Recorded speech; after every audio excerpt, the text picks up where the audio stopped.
네, 오늘 말씀은 무심한 오해라는 제목으로 함께 나눌 텐데요.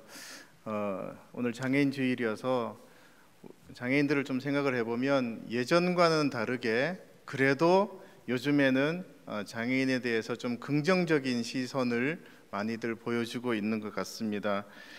영화나 드라마에서 장애인들이 많이 이렇게 소개되기도 하고 또 다루어지기도 하는데 이 영화나 드라마에 나오는 이 장애인들이 이렇게 묘사되는 장애인들이 공통점이 하나가 있습니다. 그 공통점이 뭐냐면 일반인이 범접할 수 없을 만큼 뛰어난 능력을 가지고 있어요. 장애를 가지고 있지만 또 다른 면으로 어떤 뛰어난 능력을 가지고 있다는 것 때문에 사람들의 주목을 받게 되고 그 주목을 받는 것 때문에 이렇게 여러 가지 영화나 드라마의 소재로 사용이 되는 것 같습니다.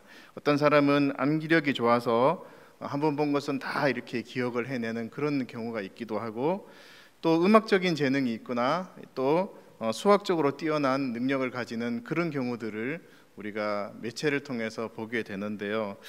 얼마 전에 유퀴즈라고 하는 프로그램에 웹툰 만화가인 주호민 씨가 나왔어요. 이 주호민 씨에게는 장애를 가진 자폐성 장애를 가진 아들이 있는데 이 자폐성 장애를 가진 아들은 자폐성 장애를 가지고 있는 것 외에 다른 어떤 특별한 능력을 가지고 있지 않는데 사람들이 찾아와서 이렇게 이야기를 나누다가 그 아이를 볼 때마다 질문하는 것이, 이 아이가 자폐성 장애가 있다면 이 아이에게는 어떤 능력이 있나요? 얘는 무엇을 잘하나요? 라고 이렇게 질문한다는 이야기를 들었습니다.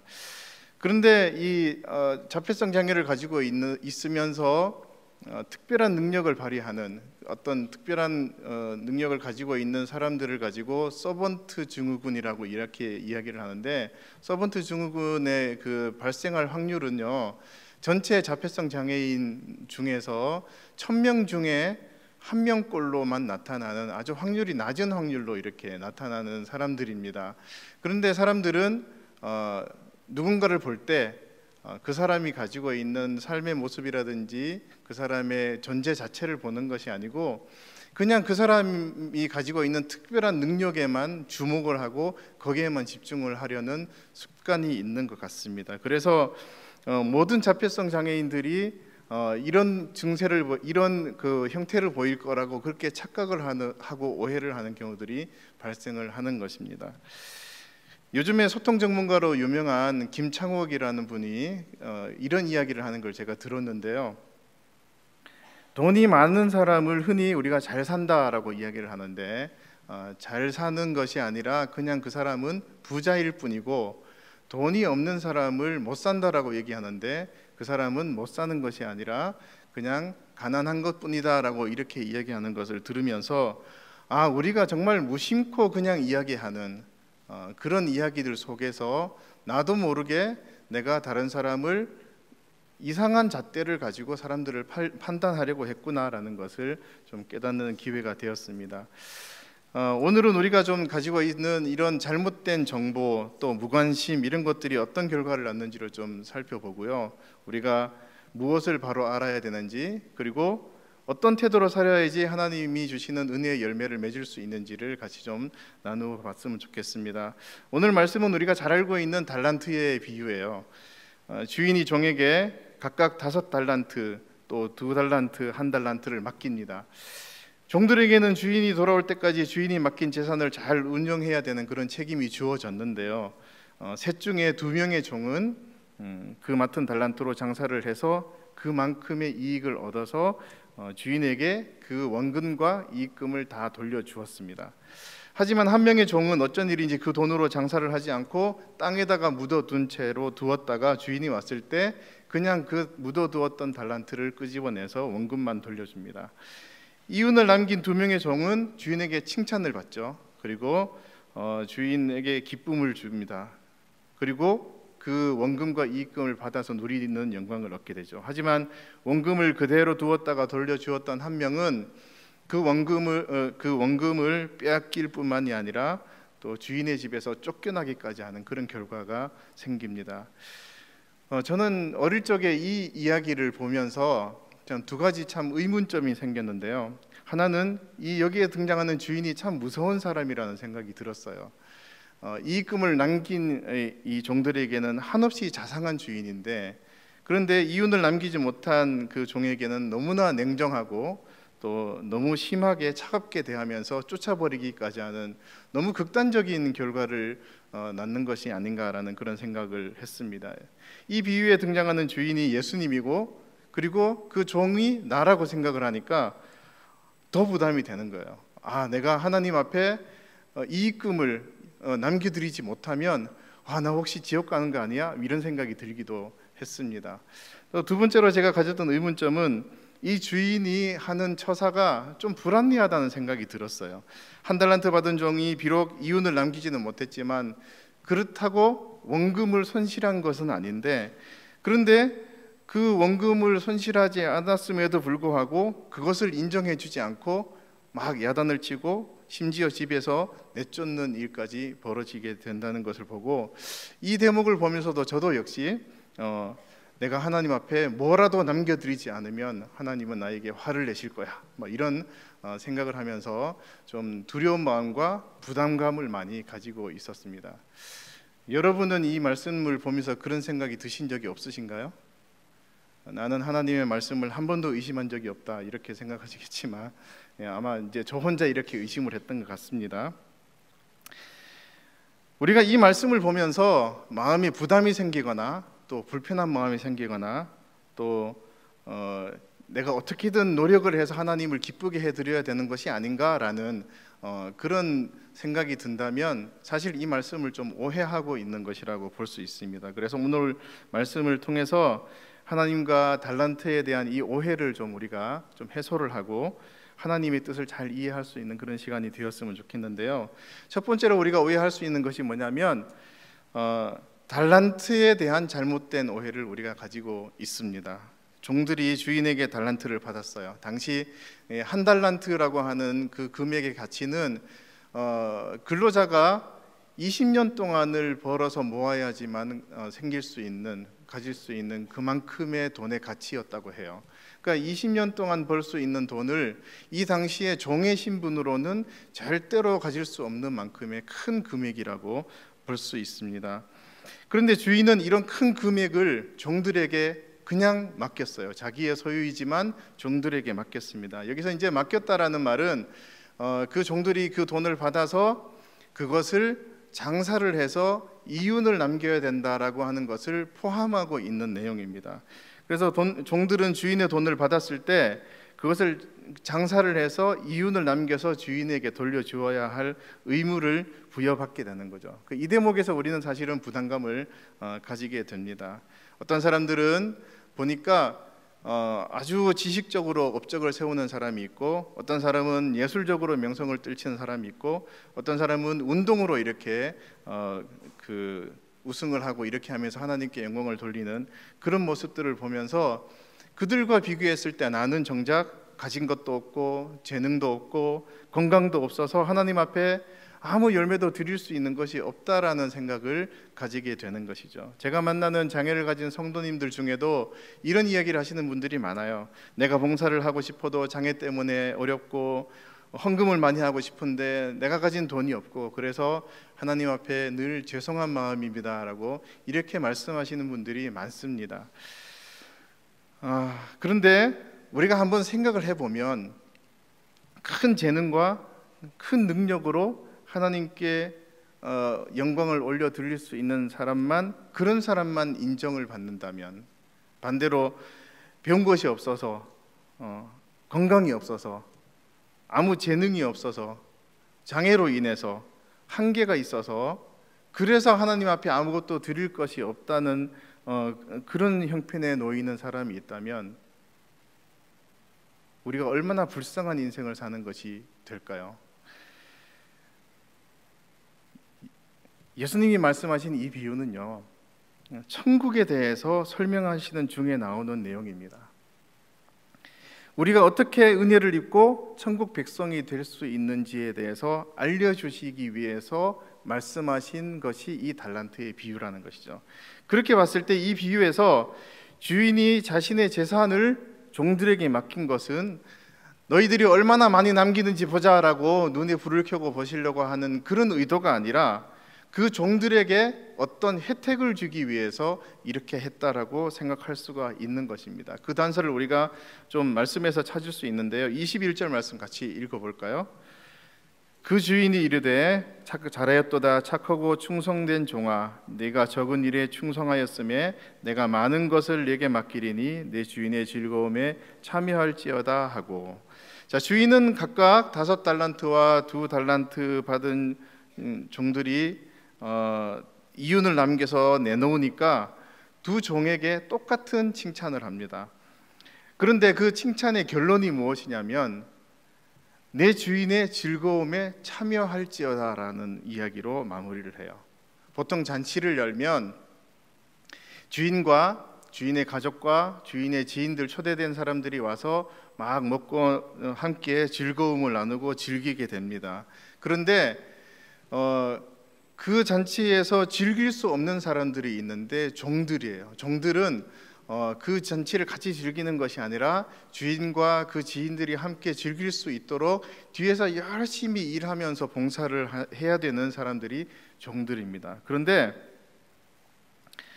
이제는 주인과 함께 그 잔치의 즐거움에 참여할지어다라고 하는 이 말은 더 이상 종으로 섬길 필요 없이 나와 동등한 입장에서 함께 이 잔치를 즐기자라고 하는 신분을 격상시켜 주겠다라는 의미가 담겨 있는 것입니다. 그래서 이것을 우리한테 만약에 적용한다면 우리가 이전에는 종처럼 죄인이었지만 주님이 주신 은혜를 받아서 우리는 이제 천국 잔치에 들어가서 주님과 함께 그 잔치를 즐기는 신분으로 바뀔 수 있게 된다라고 하는 그런 뜻으로 해석할 수가 있습니다. 우리가 한 가지 단서를 좀 더 찾아보면요, 28절 말씀이 있는데 다시 함께 읽겠습니다. 그에게서 그 1달란트를 빼앗아 10달란트 가진 자에게 주라. 처음에 주인이 종에게 맡긴 달란트는 그 소유가 원래부터 주인의 것이었습니다. 그런데 1달란트 가진 자를 책망하시면서 그 달란트를 빼앗아서 다른 종에게 주라고 이야기하는데 그 종을 지칭하면서 뭐라고 이야기를 하냐면 10달란트 가진 자라고 이야기합니다. 원래 종이라고 하는 신분은 주인의 달란트를 받아서 장사해서 남겨서 주인에게 넘겨주면 그것으로 그냥 끝이 나는 겁니다. 그런데 여기서는 어느새 그 달란트가 주인의 소유였다가 이제는 종의 소유로 바뀌게 되는 것을 발견을 할 수가 있는 것입니다. 이런 단서의 조각들을 이렇게 좀 조합을 해보면 어떤 결론이 나냐면요, 주인이 종에게 맡긴 그 달란트는 그냥 종에게 임무를 부여하고 그 이익금을 환수하려고 하는 의도만 가지고 있는 것이 아니라는 것을 알 수가 있습니다. 달란트는 우리가 수행해야 되는 어떤 숙제 같은 그런 개념이 아니라 하나님이 우리에게 베푸신 구원의 은혜를 말하는 것입니다. 주님이 우리를 구원하실 때 어떻게 하셨어요? 주님이 가지고 있는 모든 소유라고 할 수 있는 예수 그리스도를 우리에게 그냥 주셨잖아요.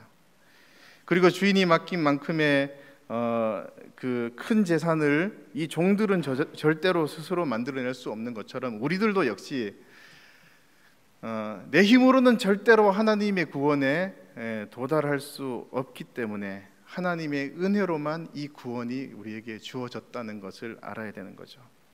이렇게 받은 은혜를 우리는 날마다 감사하지 않을 수가 없는 거죠. 그리고 하나님의 말씀이 너무 좋아서 매일매일 묵상하게 되고요.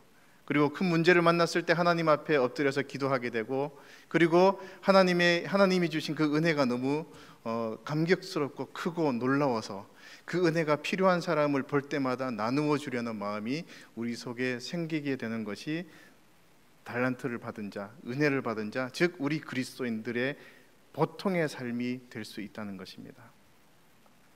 그런데 우리가 흔히 사명을 감당한다 이렇게 말을 하니까 이 사명이라고 하는 것을 나의 가지고 있는 능력을 발휘하고 나의 것을 희생하고 뭔가 대단한 헌신을 그래야지만 좋은 사명의 결과로 올려드릴 수 있다라고 생각을 하고 있는 거죠. 그런데 하지만 이 사명은요, 나의 능력이나 나를 희생하는 것이 아니에요. 이 사명을 감당할 때 우리는 무엇을 사용하냐면 주님의 은혜를 사용해야 되는 거죠. 예수님의 비유 말씀에도 주인이 종에게 말할 때 너희들이 가지고 있는 것으로 장사를 해라 라고 하지 않았어요. 주인의 소유를 종에게 준 다음에 이것으로 장사하라라고 그렇게 이야기를 했습니다. 종은 그냥 주인의 것을 사용하면 되는 것이었죠. 그렇게 해야만, 우리들도 역시 하나님이 주시는 은혜를 사용해야만 나중에 그 사명을 다 완수했을 때 하나님 앞에 나는 무익한 종입니다라고 그렇게 말할 수 있게 되는 거예요. 그러면 주님은 우리에게 잘하였도다 착하고 충성된 종아, 이제 나와 함께 천국에서 기쁨을 누리자라고 그렇게 칭찬을 하시게 되는 거죠.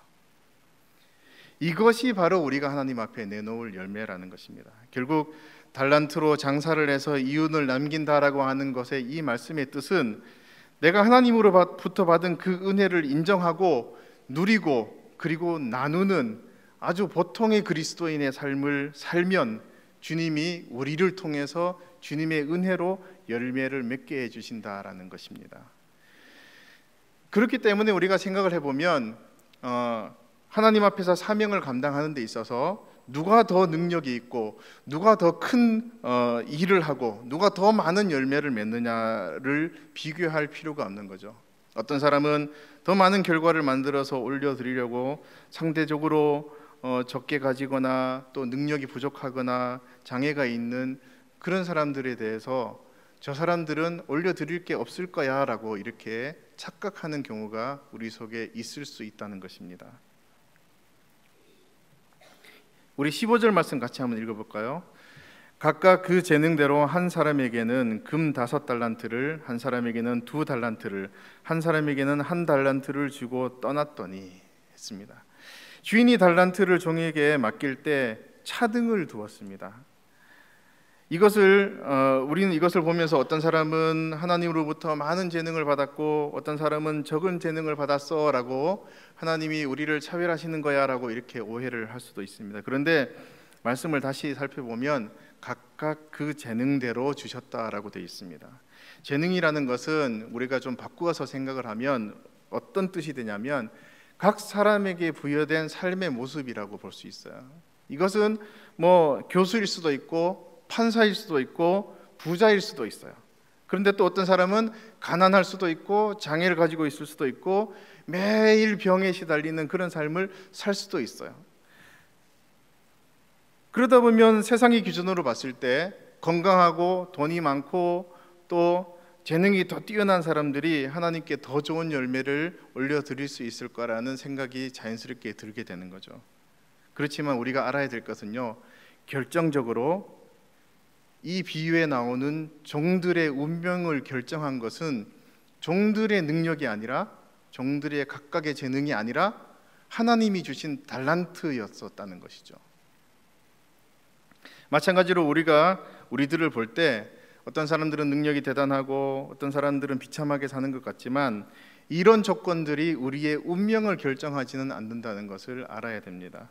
어떤 모습으로 사는지와 상관없이 우리에게 하나님의 은혜가 있으면, 그 은혜가 내 속에 꽉 들어차 있으면 우리는 그 은혜로 인해서 열매를 맺는 삶을 살 수 있게 되는 것입니다. 그래서 내가 어떤 모습인지 그리고 다른 사람이 어떤 모습인지 비교하고 오해하고 편견을 갖는 것이 아니라 내게 주신 주님의 그 은혜의 능력으로 열매를 맺는 그런 삶을 살아가는 여러분들 되시기 바랍니다.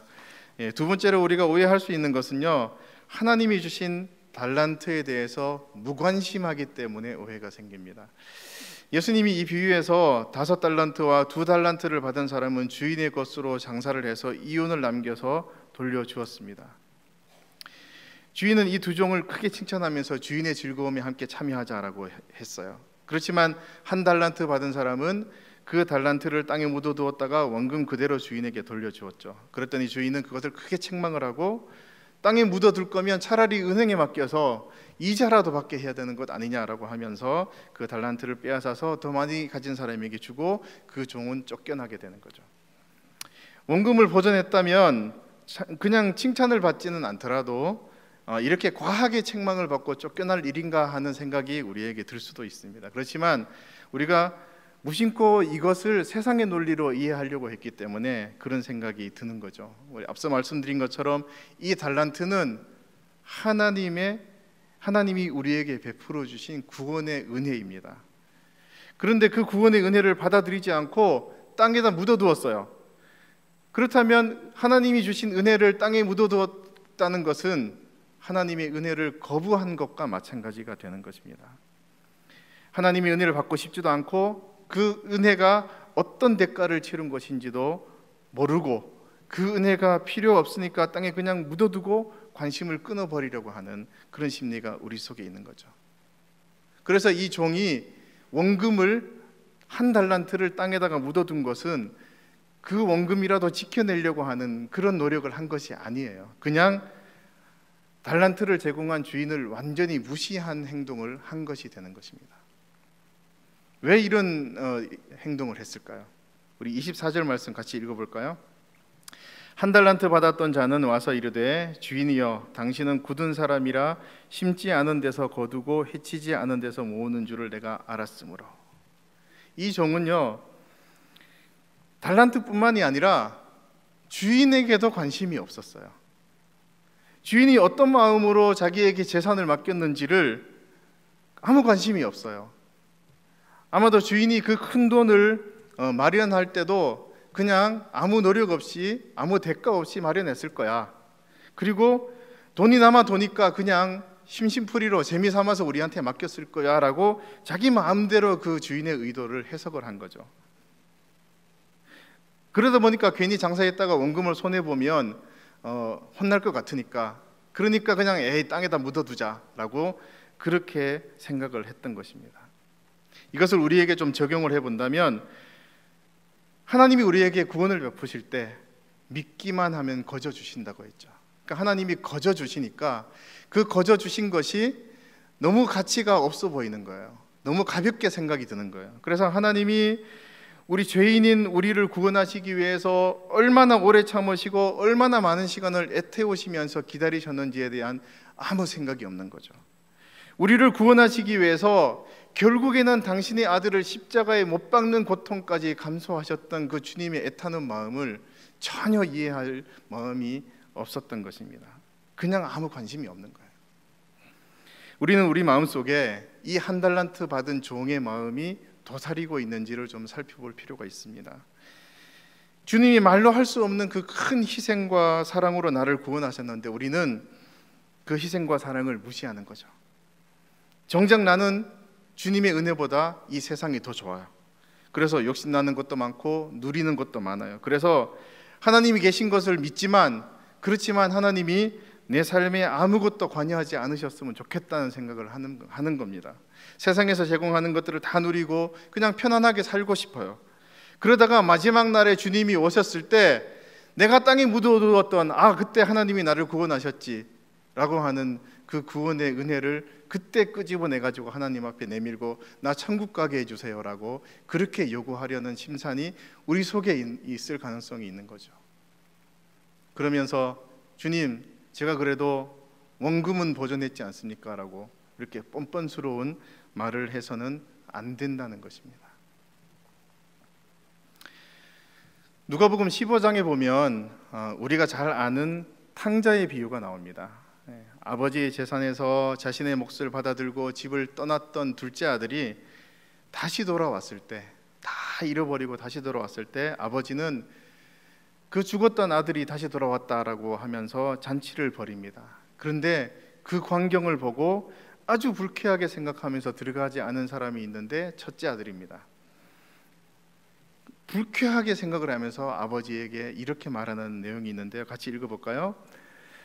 아버지께 대답하여 이르되 내가 여러 해 아버지를 섬겨 명을 어김이 없거늘 내게는 염소 새끼 하나라도 주어 나와 내 벗으로 즐기게 하신 일이 없더니 아버지의 살림을 창녀들과 함께 삼켜버린 이 아들이 돌아오매 이를 위하여 살찐 송아지를 잡으셨나이다. 자, 이 말을 통해서 사실은 우리가 첫째 아들이 가지고 있었던 마음을 발견할 수가 있어요. 그게 뭐냐면, 내가 아버지를 모시고 함께 있는 것에 대해서 아버지는 나에게 아무런 보상도 해주지 않지 않았습니까? 라고 불만을 이야기하는 것은 아버지가 왜 잔치를 벌였는지 아무 관심이 없는 거예요. 그냥 이 아들 역시 아버지의 재산에만 관심이 있었던 사람이라는 것이 들켜버린 것입니다. 결국에는 아버지의 유산을 미리 받아가지고 가서 다 써버린 둘째 아들이나, 아버지와 함께 있지만 정작 아버지가 어떤 마음을 갖고 계신 분인지 전혀 관심이 없이 자기가 가져가야 될 재산에만 관심을 두고 있는 첫째 아들이나 그냥 다 똑같습니다. 그렇기 때문에 둘째 아들이 집을 나간 이후에 이 아버지가 매일같이 동구 밖에 나가서 둘째 아들이 돌아오기를 기다리는 그 모습을 이 첫째 아들은 이해하지 못했어요. 그래서 자기 동생이 돌아와도 기뻐하지 않았습니다. 동생이 돌아온 것을 굉장히 불쾌하게 생각했어요. 왜냐하면 동생이 자기 몫을 가지고 가서 다 써버리고 다시 돌아왔으니 이제 나머지 절반은 자기의 몫인데 내 몫을 혹시 동생이 뺏으려고 하는 것은 아닌가라는 그런 생각 때문에 화가 치밀어 올라서 그 잔치에 가려고 하지도 않고 동생이 돌아온 것을 기뻐하지도 않는 그런 태도를 보이게 된 것입니다. 아버지와 함께 있었고 집을 나가지 않았다고 해서 절대로 좋은 아들이 아닙니다. 아버지의 마음을 알려고 하지 않고 오로지 내 것에만 관심을 둔다면 그냥 똑같이 탕자인 것입니다. 우리는 아버지의 마음을 아는 것이 필요해요.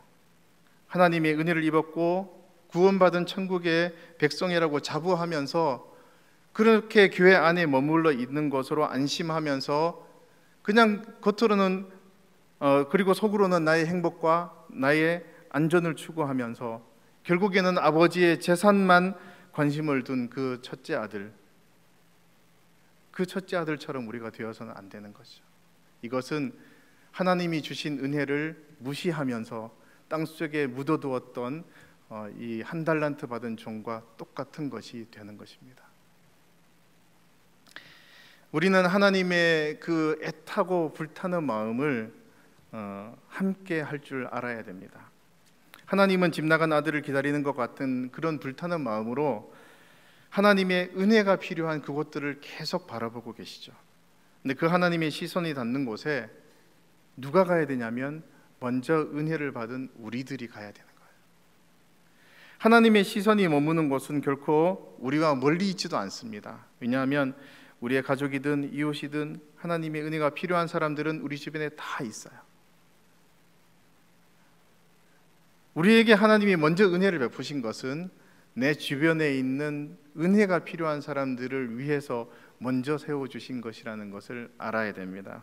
우리가 오늘 살펴본 말씀은 30절까지인데요 31절부터 쭉 다시 예수님이 하시는 말씀의 내용이 있는데, 예수님이 다시 재림하셔서 영광의 보좌에 앉으셨을 때 모든 사람들을 이제 양과 염소로 구분하듯이 사람들을 오른편 왼편에 두면서 구분을 하십니다. 그리고 오른편에 있던 그 의인이라고 할 수 있는 그 사람들을 향해서 예수님이 이렇게 말씀을 하시죠. 같이 읽어볼까요? 내가 줄일 때에 너희가 먹을 것을 주었고 목마를 때에 마시게 하였고 나그네 되었을 때에 영접하였고 헐벗었을 때에 옷을 입혔고 병들었을 때에 돌보았고 옥에 갇혔을 때에 와서 보았느니라. 의인들이 깜짝 놀라서 아니 저는 주님께 그런 일을 한 일이 없습니다 라고 그렇게 얘기하니까 다시 이렇게 말씀하시죠. 40절 읽겠습니다. 임금이 대답하여 이르시되 내가 진실로 너희에게 이르노니 너희가 여기 내 형제 중에 지극히 작은 자 하나에게 한 것이 곧 내게 한 것이니라 하시고. 아멘. 하나님은 우리가 은혜 받은 자로서 아버지 하나님의 마음을 함께 하기를 원하시는데, 하나님의 마음이 가 있는 것이 멀리 있는 것이 아니라 우리 주변에 줄이고 목마르고 나그네 되고 헐벗고 병들고 옥에 갇힌 바로 그 사람들이라는 것이죠. 하나님이 우리를 구원하신 이유는 우리 주변에 도움이 필요한 사람들에게 하나님의 불타는 마음을 내가 받은 그대로 우리 손으로 전하려고 하는 하나님의 계획이 있다는 것을 알아야 됩니다. 예수님은 그리고 나서 또 뒤이어서 왼편에 있는 불의한 사람들을 향해서 너희들이 나와 함께 그렇게 하지 않았다, 너희들이 주변에 있는 사람들을 돌보지 않았다라고 하는 책망을 또 하시는 것을 볼 수 있습니다. 하나님이 주신 달란트를 땅에 묻어두는 것은요, 바로 하나님의 마음과 하나님의 계획을 완전히 무시하는 것과 똑같은 것이라는 것을 이해하시기 바랍니다. 우리는 하나님이 주신 그 은혜를 땅에 묻어두어서는 안 됩니다. 하나님이 그냥 심심해서 우리를 구원하신 것이 아니고 우리를 향한 불타는 사랑으로 먼저 구원하셨고, 또한 우리가 그 불타는 마음으로 우리 이웃을 섬기고 또 그 은혜가 필요한 사람들을 돌보라고 우리를 구원해 주신 것입니다. 주님의 구원은 가볍게 생각하지도 말고 무시해서도 안 된다는 것을 기억하시고, 주님이 주신 그 은혜로 내 이웃을 위해서 사용하는 그런 여러분들 되시기 바랍니다. 말씀을 정리하겠습니다. 우리가 누군가를 오해하고 또 편견을 갖게 되는 이유는 어떤 사실을 잘못 이해하거나 무관심하기 때문인데요, 하나님이 우리에게 달란트를 맡기신 것은 어떤 숙제를 내주시는 것이 아니라 하나님의 은혜를 주시고 천국 잔치에 초대하기 위한 것이라는 것을 기억하시기 바랍니다. 그리고 주님이 우리에게 그 은혜를 주셨는데 우리는 세상의 욕심과 편안한 삶을 위해서 그 은혜를 땅에 묻어두어서는 안 됩니다. 주님의 은혜를 받았다면 하나님 아버지의 마음이 향하는 우리 이웃들에게 주님의 그 마음을 전하는 착하고 충성된 종이 다 되시는 여러분들 되시기 바랍니다.